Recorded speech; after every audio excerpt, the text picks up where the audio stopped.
Hello and welcome back to this Let's Play of Planescape Torment with myself, Waze, and the Nameless One and Mort.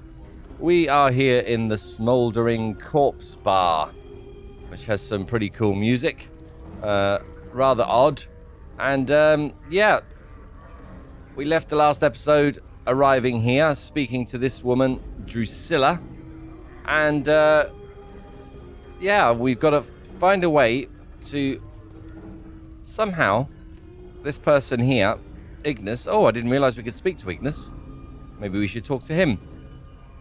A way of actually using the decanter of endless water to put him out. We've also got a quest to get Porphyron's necklace, which is here, taken by some thugs by a bar that burns inside. It must be this one, and that they are dressed in red and black. So either we have to use some smooth talking or we're going to have to fight to get that back.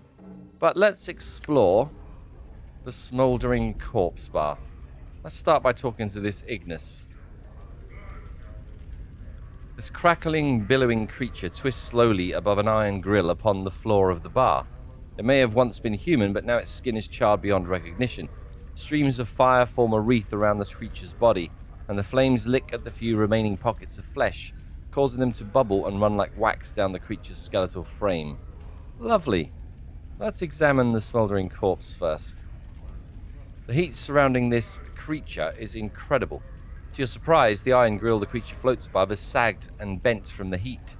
At first you thought the heat came from the grill, but now you realize it emanates from the creature. As you watch flecks of ash dirt from the writhing corpse and float slowly to the ceiling. Greetings. The thing makes no response. It writhes slowly within the flames. It lives, but it does not seem aware of anything other than the fire that surrounds it. Its skin is flame, its heart is flame, and you know within some shadowed corner of your memory that this thing is dangerous. Okay, should probably trust the memory, but let's examine the creature. Nope, we've done that already. Okay, we will leave the thing alone. Let's go and explore the bar. Who do we have? Ebb Creakknees. Let's talk to Ebb. You see a slightly stooped old man with a full grey beard and a lion's mane of grey hair. He wears a couple of shoulder guards as armour, and he keeps a helmet nearby. He smokes a pipe and carries a pouch of tobacco around his waist. He looks pretty strong, but he's a little plump and also appears to have some sort of breathing trouble. Well now, aren't you a sight, lad? Never have I seen so many scars blanketing a fella. Like a scar cloak you're wearing. Where you been, hanging out in a grain thresher? He laughs.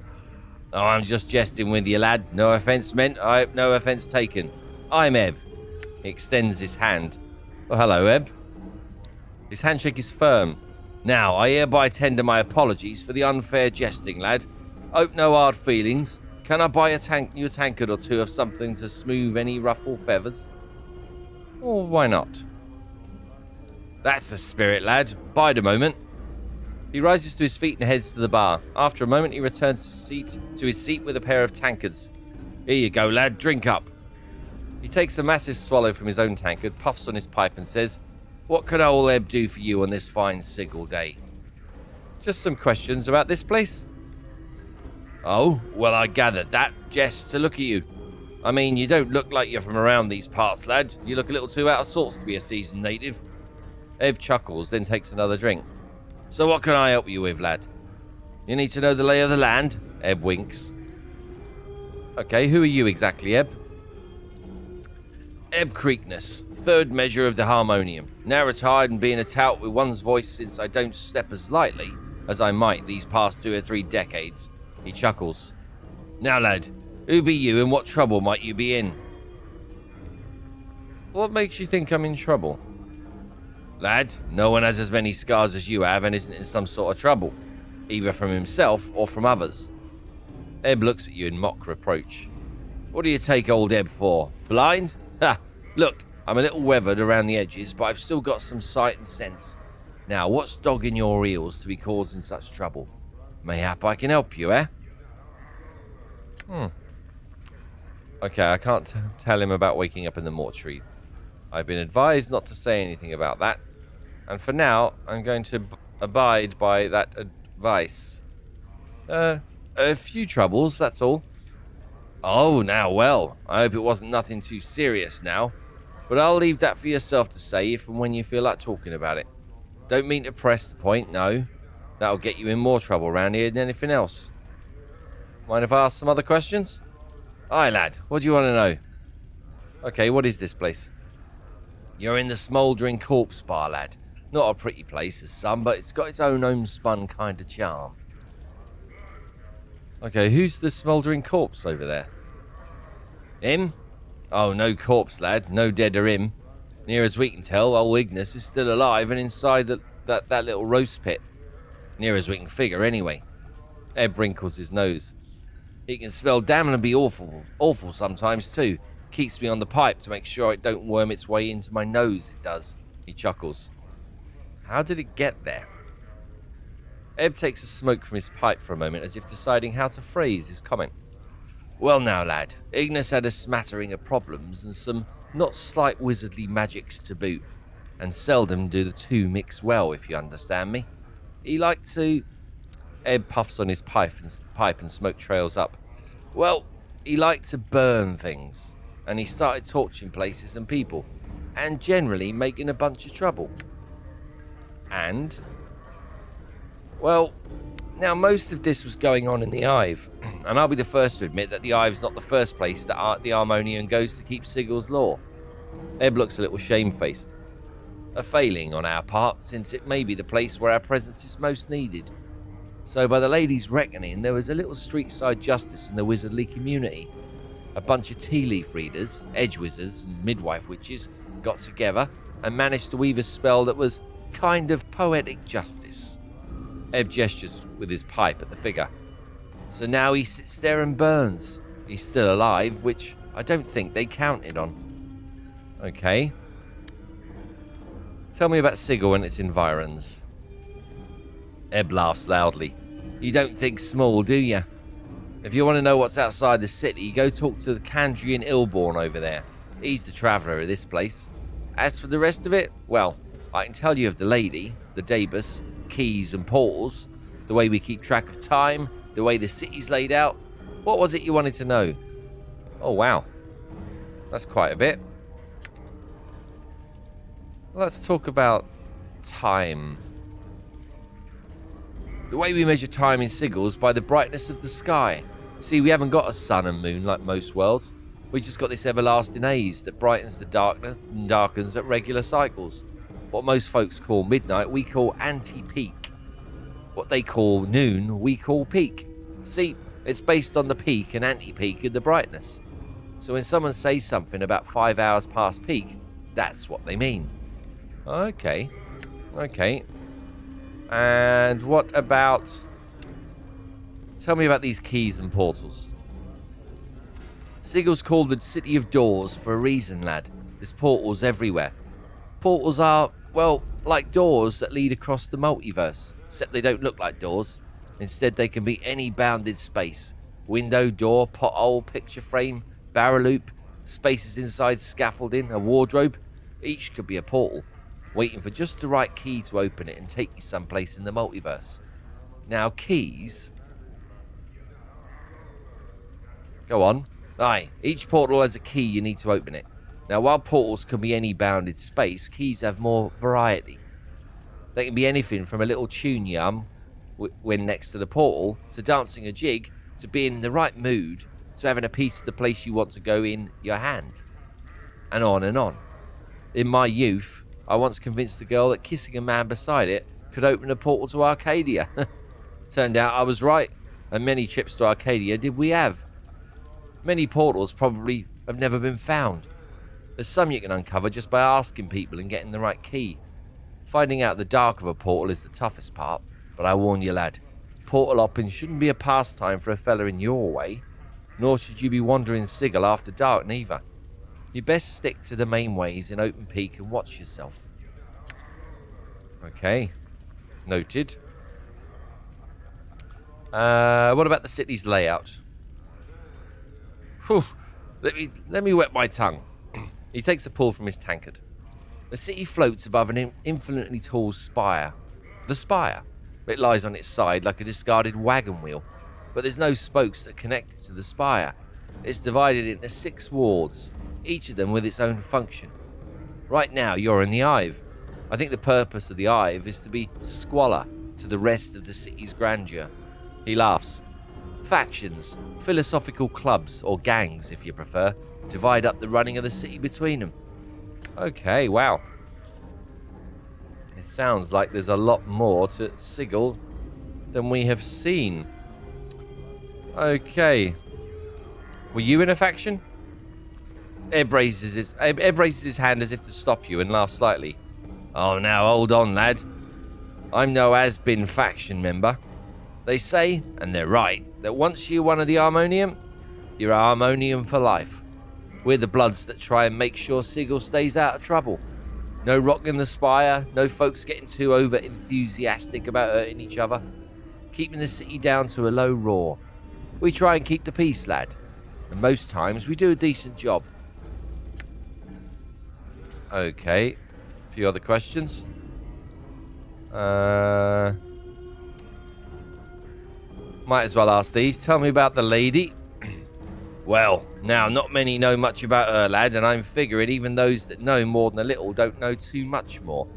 She's a mystery, she is, and even should you run across her, powers forbid, she's silent and deadly. She's not evil, far as I can tell, but she keeps the dark about herself and Sigil pretty tight. None's been able to penetrate it, and if they have, they've been mazed. Okay, what do you mean by mazed? Aye, sometimes Bloods will be packed off to a place where they can't do no harm. The lady, see, she'll take a bit of Sigil and make a little dimensional pocket out of it. A maze. She places those that have crossed her in there and let them rot. Ebb puffs his pipe. Now, you can't escape getting mazed once the lady sets her gaze on you, lad. She'll get you eventually, no matter how hard you try and dodge her. You'll be walking down an alley or about to step through a portal, or take a left turn down a street that you've gone many fold times before, and suddenly you're someplace you don't recognise. Now, mazes aren't escape-proof. There's always a way out of each one. A portal the lady places there. You just have to figure out where it is and how to use it. Okay, well, that's good to know. Okay, and the Dabus. Aye, those funny floating Bloods that speak in symbols. Ebb laughs. Quite a piece of work, eh? The Dabus are kind of the lady's janitors and workmen, doing exactly what she wants. Make sure Sigil's running up to snuff. Patching walls, tearing down old buildings, building new ones, setting up portals, sealing off others, and on and on. They're a pretty neutral faring bunch, if you don't want to interfere with one or kill one, or you'll bring the lady's wrath down on you right quick. Okay, some other questions. Any other places you can recommend? Well, Ed puffs on his pipe and studies you. This is perhaps the best kip you could have wandered into from the start, judging by your tattoos. And you might be partial to having designs on your body, in which case, there's a tattoo salon a little spire ward from here. You want to stay away from the alley of dangerous angles if you can. Yeah, I sort of made that decision already. But my curiosity might take me there eventually. Ignis torched that place not long ago, and ever since a bunch of bad bloods have set up their kip in the stretch of desert. Okay, anything else I want to ask him? I think that's it. Ev. Nice talking to you. Well, he was a talkative chap. Allay, Barkis, Ilquix, Dakon. Well, let's just work our way round. Nothing else to see right now, so we might as well just talk as we walk. Just gonna grab a mouthful of coffee. You see a trim, muscular man dressed in clothing that is comparatively drab and mundane compared to most of the outfits you've seen in this city. He carries himself with an air of supercilious arrogance. He also looks dramatically out of place here. What do you want? He asks. Okay, who are you? I am Allay, warrior of renown. Surely you have heard of me. I'll tell the truth. So sorry, I can't say I have. Can it truly be? Can it truly be that none in this town have heard of me or my exploits? Alas, I shall have to prove myself all over again. And here I had thought my fame had spread across the world. Okay, what world are you from? I come from the city of Aliburn on the River Tame. Surely you have heard of its glories and wonders? No matter, no matter. This place is benighted and ignorant when it comes to the splendors of true cities. I am told that my land is what is called a prime by the denizens of this city. Though a prime of what, I don't know. Okay, so how did you get here then? I was chasing my old foe, the villainous life shade Tyr Tanalel. He pauses, waiting for acknowledgement, and then continues. He conjured his demonic magic and opened himself a doorway and hurled himself through it. Before he could flee me entirely, I threw myself after him and found myself here. I get it, you're one of the clueless. Oh,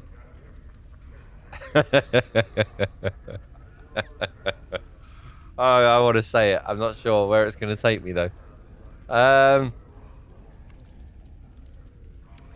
Let's not get into a fight. No. That sounds like quite an adventure. I had some other questions for you.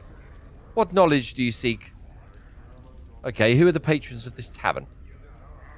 I have met only the elderly Ebb Creakknees, who has been instructing me in the ways of the city and the plains. My foe's spell must have catapulted us far across the world, for I know of no plains near our former location.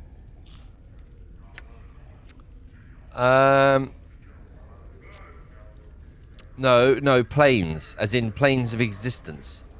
They are planes of the imagination, of thought and belief. They're not physical prairies or grasslands, but other dimensions. Oh, experience. A look of confusion passes across his face. I understand. What the old man said is starting to make sense. Excuse me, I must think this over. Farewell. Okay. Alay is gone. Let's talk to Illquicks, and then we'll talk to Barkis the Barkeep. It's got a nice ring to it. You see a short, rotund man with a perplexed expression on his face. From the lines on his loose skin, it looks like it's not too uncommon. He carries a flagon of ale that looks like it's in the process of being emptied, rapidly. In between swallows, he speaks in a gentle voice, so quiet that you can barely hear his words. Hello, traveller. My name is Illquicks. Can I be of some assistance to you? Hello. I'd just like to ask you some questions. What did you want to know, my friend? Okay, who exactly are you? I am but a humble man with a slight flowery, poetical bent and a tendency toward the supernatural. I regret that I have none of my supplies here, or I should be most eager to teach you the ways of power. Perhaps some time later? Okay, yeah, I think I might like that, actually. For now, I've got some other questions. What did you want to know, my friend? What can you tell me about this place? This place? The Smoldering Corpse Tavern? A fine establishment with a fine owner. Barkis is a true gentleman and ambitious to increase his standing to boot. These, I feel, are the most useful qualities one can possess. Okay. Yeah, I suppose they drive people. Mind if I ask some more questions? Okay. What can you tell me about the patrons of this place? The patrons of this tavern are many and varied. I've spoken with most and find them delightful, with the exception of those creatures of law. He gestures towards the pair of Abishai sitting in the corner.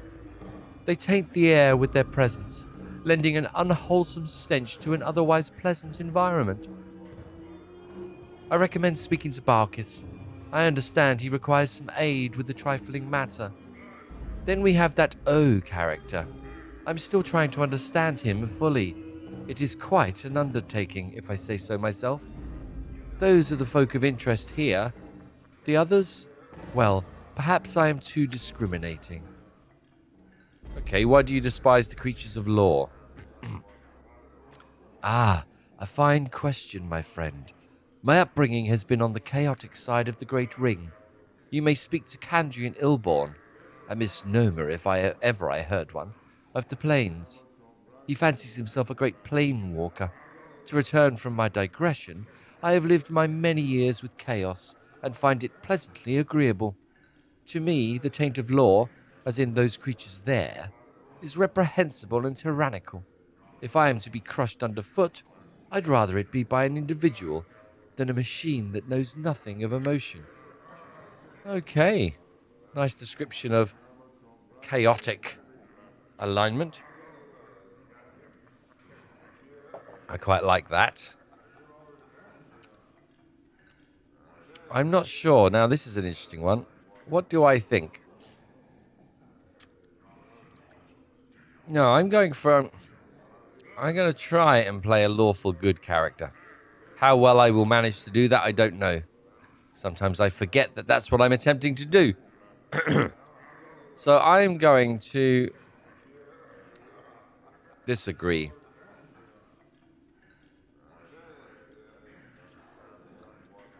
Ilquick smiles toothily, his fat cheeks barely moving. To each his own, I say. Did you have more questions? I did. What do you know about the Burning Man? That? Ha!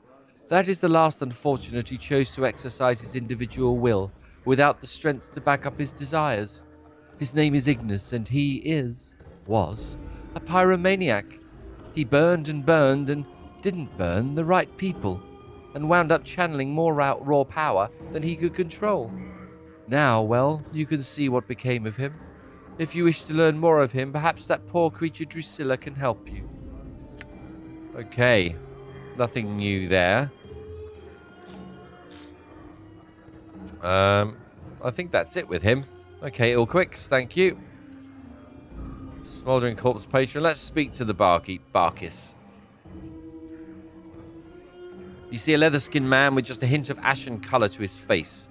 His teeth seem sharper than normal, and his eyes are filled with the boredom that comes with having seen too much. His voice is nasal and clipped. You again, eh? What do you want this time?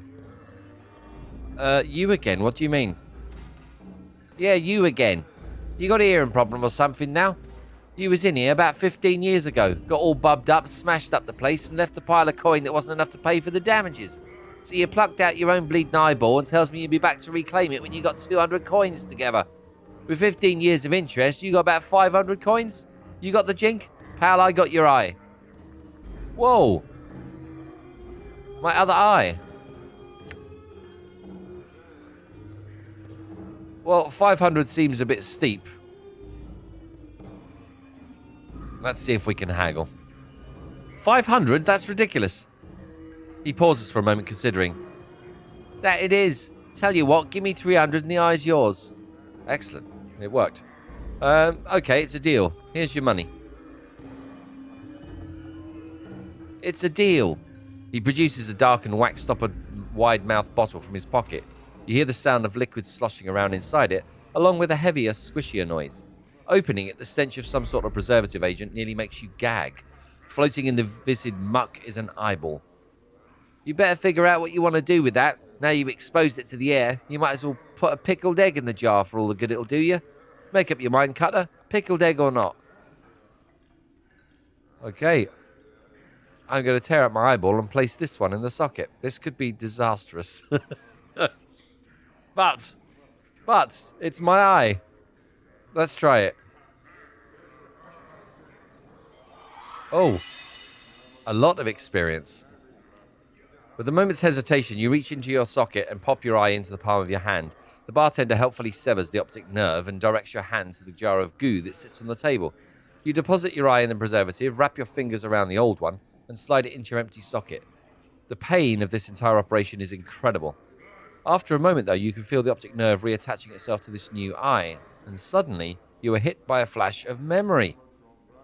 Let's absorb it. Three tufts surround you in the colours of an enemy you can't quite place. Long daggers glisten in their hands, and the light glints cruelly from their exposed teeth. You glance at your scarred hands and know that soon they'll be covered in blood. Now, a different memory flash. An enormous frog-like creature comes abounding over through under chaos stuff, headed for you with a mouthful of teeth. You hurl your javelin through the shifting matter and pin the creature to the stone plinth. You have recalled some of your lost fighting skills. Oh, wow. Let's speak to Barkis some more. Well, that was interesting. Okay, proficiency points increased permanently. Hurry up, will you? I got paying customers. Okay, who are you exactly, Barkis? Me? I'm Barkis, owner and keeper of this place. Okay, tell me about this place. Didn't you see the sign out front? Didn't you see the Burke burning over the furnace when you came in? It's the Smoldering Corpse cutter. Best damn bubhouse in Sigil. At least it's the best damn bubhouse in this part of the Hive, which makes it one of the best in Sigil. Hell, they got fancy places with plants and such in the ladies' ward, but they got fiendish taverns sorted round the rest of the Hive. But none of them got the character of the Smoldering Corpse. Okay, who's the corpse anyway? Him? Ignis. Used to be a flame wizard, burned down pieces of the Hive and got himself scragged by a bunch of other mages. You want to know more about him? Go talk to Drusilla down there by the door. Okay, I'd like to know more about something else. Hurry up, will you? I've got paying customers. Okay, what can you tell me about the patrons here? You must know most of them. I don't make it a point to interfere with the lives of people who give me their hard-earned jink unless they ask me to. So, over there is Kandrian, Planewalker. He's a good one to talk about any planewalking questions you might have. He's been pretty much everywhere. Down there is Ebb Creakknees, an old harmonium basher. Oh, I meant to ask Ebb about the harmonium, what they are. I wonder if I go back to him, will he tell me? Don't hold that against him. Oh, and he's a tout. He's got good art in him and he knows Sigil up and down. Them fiends over there are a Thelgrin and Tagerin. Word of advice, don't deal with them. They might be low rankers in the fiend hierarchy, but they're still fiends. Then you got Illquicks over there. Not trustworthy. And some mercy killers looking for some poor sod. Daikon, the Gitzerai, is a mystery to me. Don't know much about him. He don't talk much. Finally, you interested in earning some free bub? I suppose, yes. There's a bubber over there against the far wall hanging about in the shadows. He's been trying to work up her courage to slip out without covering her tab. I want you to make sure she don't do that. You do it, you got free bub here for life. That sounds reasonable enough. Can't have people running off, not paying their bill. Okay, I'll do it. I just might have some more questions. Actually, no, let's just go and do it. Right. Is that in the journal? Resolve a bar tab. The victim is named Mokai. Why does it have to be a victim? Let's see if we can do the talking. Okay, he doesn't know anything about this Daikon. Mercy Killer patron. He said the thugs were dressed in red and black. Porphyron in that other journal. Were they outside though? He said they'd last seen the thugs by a bar. Okay. They might be outside then. More to do in here. I want to go back to Ebb, just ask about the harmonium. Some questions. Who are you? Yeah. Meant to ask you, Ebb. Third measure of the harmonium. What's that all about? Ebb puffs up slightly in pride and gets a semi-stern look on his face. Aye, third measure of the harmonium. He relaxes a little. Though I haven't served a tour of duty in many a decade. Pushing a quill wasn't quite up my alley after all the fights and skirmishes I've been in. So I just bide my time keeping tabs on things down here in the Hive. And helping out a little where I can. And you look like someone who might need a hand. You in some kind of trouble, lad? Yeah, I've sort of explained that already, Ebb, but... What fights and skirmishes have you been in? Ebb rolls his eyes. More than I can remember, lad. Well, almost more than I can remember, leastwise. I did an all too long tour in the Blood War. That infernal muck-up, War of Lies on Terrace. Far too many years in the Black Centuries War. Ebb begins to tick off the wars on his fingers and counts silently to himself. Then there was the Free Plains War, and many others. I even took part in the Harmonium War of Liberation. Oh, toward the end there, I was also in the Sigil City Watch. Some could argue that was the most dangerous of them all. He laughs loudly. The mention of the Blood War feels like a cold dagger slipping into your heart. Okay, tell me more about the Blood War, Ebb. Ebb sighs, oblivious to your reaction. Aye. The Blood War. The most dangerous family feud this side of the primordial soup. A mean-spirited mob of fiends on one side, a batch of warmonger fiends on the other. It's the war that creation sparked, and they've been digging into each other ever since. Okay, so two sets of fiends warring against each other. Aye, the Tanari, vicious killers who care for none but themselves, and the Batazu, war machine, all for law and order under their infernal rules. The old mess spills out into other planes from time to time, and it's made the multiverse a less pleasant place to live. Okay, well, thanks for that, Ebb. I don't think I've got any other questions. Yeah, thanks for that. Maybe we'll talk again. Okay, who else do we have? Okay, these don't look... Mercy Killer. Mercy Killer Patron. Let's speak to this Dekon. The man before you is old. His dry yellow skin has the scars of one who has travelled everywhere and never rested long in any one place. His pinched face is inhumanly angular, and his ears sweep out from his skull, tapering to points. He wears a loose-fitting orange tunic, and a strange shimmering blade is strapped across his back. The blade looks to be two-pronged glaive, made of some metal whose surface swirls like a film of oil on a pond. Greetings. The man turns to you, his eyes like polished coal. He stares through you, and for a moment you wonder if he might be blind. The weapon suddenly turns a dead flat black, mirroring the man's eyes. Are you all right? Hail, traveler. Oh. He speaks. He says nothing for a moment, merely searches your face with his eyes. Hail, traveler. His voice is quiet and somber, like a wind whispering through the branches of a great tree. Hail. Your eyes are the weight of one who has traveled far to be in this place. Okay. He says that as he meets my gaze, his eyes burrowing into mine, his weapon drains of a black color, resuming its shimmering you noticed before you spoke to him. Well, yes, I suppose you could say that. Okay. No more voice. The man's gaze does not waver from yours. I am known as Dakon. The emphasis he places on the word known strikes you as odd, yet familiar at the same time. You are not known to me. To be honest, I don't really feel like I know myself. That is for the best. In knowing yourself, there would be little in the plains left worth knowing. He falls silent for a moment, still studying you with his coal black eyes. I would know why you have come to this city. Well, I'm looking for answers, to put it frankly, and I've many, many questions. Speak your questions, I will hear you.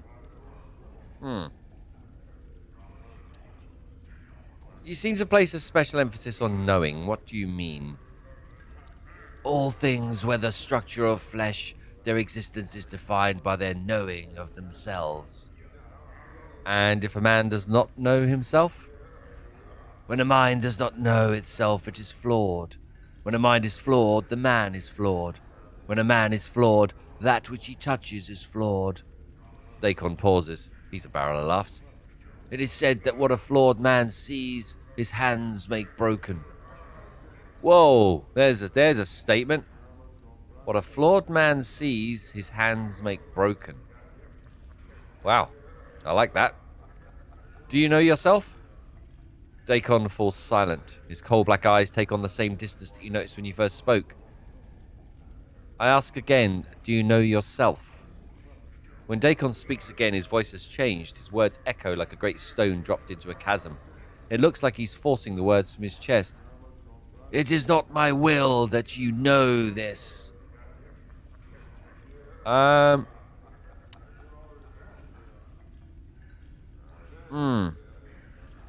Let's try and be a bit more insistent. Oh, I don't know. Oh. It might be pushing it a little bit with this guy. He seemed to turn a little there as I asked that. Let's ask some other questions first, see if we can come back to this. Your features are unfamiliar to me. What are you exactly? A Githaratsi. A Gitsarai, even. I'm reading it wrong. A Gitsarai. A Gitsarai is one of the people. Okay, one of the people. A Gitsarai. Yes. Yes, but what are the Gitsarai exactly? Daikon is silent for a moment, then speaks. Our history does not need to be made known to you. We would bleed to death on Time's blade before I recited a fraction of the histories of our people. Okay, look, I don't need to know about your histories, but just want to know about your people as they are now. Daikon is silent for a moment. Know this and accept it as an answer. We are the people who make our home upon the shifting plane of limbo. With a deaf motion, Daikon slips the blade from his back and holds it before him. Okay, let's wait and see what happens. There we mold the matter of limbo with our minds. We forge cities with our thoughts. As you watch, a series of rippling waves of metal begin to roll forth from the center of the blade. Okay, this is quite impressive. The pitch and crest of the waves match the inflections in Dakon's voice. In its chaos we dwell, with only our knowing to preserve us. We are the Gitsarai. Okay, what's that blade you have? It moved, shifted in response to your voice. It is a Karak blade. It is an object that lets others know the rank of the wielder. Okay, what does Karak mean? Dagon falls silent for a moment as if searching for the correct words. In your tongue, the closest translation is chaos matter. The people may shape it with their thoughts. I'm going to ask what he means by the people, but he's probably just going to say the Gitsarai. So let's say shape it with their thoughts. What do you mean shape it with their thoughts? Karak is not shaped by heat, but knowing oneself. It is a mirror that reflects the will of the wielder on its surface and in its edge. When one knows themselves, the blade is strong, harder and stronger than steel. When one does not know themselves, the blade is as water, formless and weak. Are you willing to sell it? Something tells me there's going to be a blunt no. Okay, so what rank does the blade signify? The blade is a symbol carried by the Zerth. A Zerth is one who knows the words of Zerthimon. In knowing the words of Zerthimon, they know themselves. Zerthimon? Zerthimon founded our race. He knew the Gitsarai before they knew themselves. He defined the people. He gave them one mind. Okay, what's the blade made of again? Dagon falls silent for a moment as if searching for the correct words. In your tongue, the closest translation is chaos matter. The people may shape it with their thoughts. Okay, let's ask him now. The people? The Gitsarai. As I thought. What are the Gitsarai again? He'll say the people. Who are the people? The Gitsarai, and we go back and forth. And you say this, the Gitsarai can shape this Karak with their thoughts. Okay, he said this already. Are you willing to sell it? Let's ask him. See what he responds. It would become as nothing in the hands of another. The blade knows my mind, and I know its heart. We die the same death. Okay, so a bonded blade. I had some other questions. Speak your questions, I will hear you. I've asked him about the blade and the knowing. And the Gitsarai. Tell me about the city. It is known by the name Sigil. Among the people, it is known as the city that does not know itself. It doesn't know itself? What do you mean? The city exists, but it does not know itself. In not knowing itself, its existence is flawed. Okay, flawed in what way? The city exists in opposition to itself. It has set itself apart from the planes, yet it seeks to be everywhere at once. Its walls are doors, yet it keeps those doors locked. Such an existence tells of a thing that does not know itself. In not knowing itself, it is flawed. What do you mean the city is everywhere at once? Oh, hang on, there's a lot here. What if the city's not flawed? A thing does not need to be ordered and have purpose to know itself? What if these contradictions are strengths you cannot see? Okay. What if the city's not flawed and you just not know the reasons for its contradictions? There is order in everything. Perhaps there's an underlying pattern that you cannot perceive. Oh, I like that one. I'm going to ask that one. What if the city's not flawed and you just do not know the reasons for its contradictions? There is order in everything. Perhaps there is an underlying pattern you cannot perceive. To your question, a question. What if the city is flawed and you see its contradictions all around you?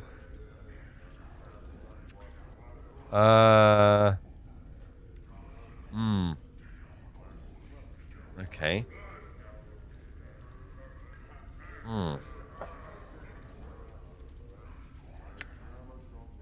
That truth there is a bit... Well, we're having a debate. Hopefully you won't take offense. Okay, to your question, a question. You claim this city's existence is flawed. You have accepted this rather than explore the possibility that something greater may exist. That suggests you are flawed, and that you do not search for knowledge but only for a convenient answer. This could go wrong, but I'm going to ask it. Dakon falls silent. There is no knowing the answer to the questions we have asked. Yet the city exists, that is all. Oh. Yeah, okay. Yet I would maintain that we know ourselves by the questions we ask and the ones we do not. If we cease asking questions and accept only what we can perceive... Oh. Then we will cease to know ourselves. Dakon's voice has changed slightly, become heavier. Such words have been spoken before. I have heard them and know them. Okay, where have you heard them? The words are mine. Once I knew them and knew their meaning. I had forgotten them until you spoke. Dakon's gaze travels through you and his blade stops shimmering, bleeding of all colour until it is translucent. There is a moment of silence, then Dakon looks up at you. I would travel your path with you. Oh. Oh, excellent. Excellent. I accept. An extra blade would be welcome, especially that blade looks pretty fancy. Your path is mine. Strangely enough, his voice seems distant and it echoes as if he was speaking from across a great distance. Very well, let's go. Whoa. And then we were 3. This is pretty cool. Let's have a look at... No. Have a look at old Dakon. He's a fighter mage. Oh, so if I become a mage... I didn't level up, did I? No, I didn't. If I become a mage, then I will be a mage, Mort will be a fighter, and then we will have a fighter mage. Still could do with a thief or a cleric, but 17 strength, 13 wisdom, 16 dex, 16 con. Okay, not bad stats there. 33 hit points. He's level 3. And what equipment does he have? Right now, Dakon's Zerith Blade. 2 to 9 plus 1. Edged, okay. On the Githzerai's home plane of Limbo, solid matter is something of a rarity. Limbo itself is a soupy mass of elements, and only through force of will can the Githzerai shape these elements into stable matter. The substance called Karak is a material that can be shaped with the mind. Dakon's blade is composed of this substance through mental discipline alone. Dakon maintains the integrity of the blade. He can shape it slightly depending on his skill, adjusting its length, sharpness, and the sharpness of the edge. Presumably, as he gains levels, he may be able to manipulate the blade in new ways. That is cool. It's not known whether all Githzerai's Zerith carry such weapons. Certainly a weapon that depends on the integrity of the wielder would be entrusted only to those who have learned to discipline themselves. This blade appears to have special religious significance for Dakon. Dakon has wound a series of parchments around the hilt of the blade. These appear to be mantras dedicated to Zerthimon. And talking about wound, I have that thing wound round my wrist. I need to go back to old Mebeth and find out what that is. Unbroken Circles of Zerthimon. What are these? This small round stone is the Unbroken Circle of Zerthimon. The Unbroken Circle is a Zerth religious text containing the teachings of Zerthimon, the founder of the Gitzerai people. The circle is made up of a series of interlocking circles that fold out from one another, depending on which branch the reader wishes to follow in the path of teachings. It is said that some Zerths spend years poring over the combinations of the planes, looking for new significance in the teachings. Daikon seems to use the text as a means of focusing his spell-casting abilities, for he pores over the tablet, occasionally memorizing the words. And a whispering flask. Okay. This container holds a peculiar powder called Whispering Motes, loose translation of the Gith expression. A form of healing powder. Okay. Commonly used by the Githzerai on the plane of Limbo. When the stopper is pulled and the spice touched on the skin of a wounded person, the spice travels through the injured person's body, generating raw matter to fill up the holes in the physical form, no matter how small or large. Pretty cool. In order for the spice to work, the user must concentrate on its healing effects. With the proper discipline and practice, Githzerai can even heal the greatest of wounds. Handy to have around. In addition to its curative properties, it is also the element in several of the rites of passage. It's believed that the spice also fills in the holes in a person's psyche, removing doubts and giving them focus and purpose. That's quite a powder. Okay. And where's his alignment? Lawful neutral. So we have chaotic good, lawful neutral, and I'm looking to go lawful good. I'm not sure how that's going to work out, but that would be balanced. Interesting. There are 3 of us. That means I can give him things to carry. I think that's what I'm most excited about for now. Okay. We haven't got far, but we've spoken a lot and we've gathered a lot of information and a new companion. We will continue our exploration of the Smoldering Corpse Bar in the next episode. I do hope you're all well, and until next time, take care.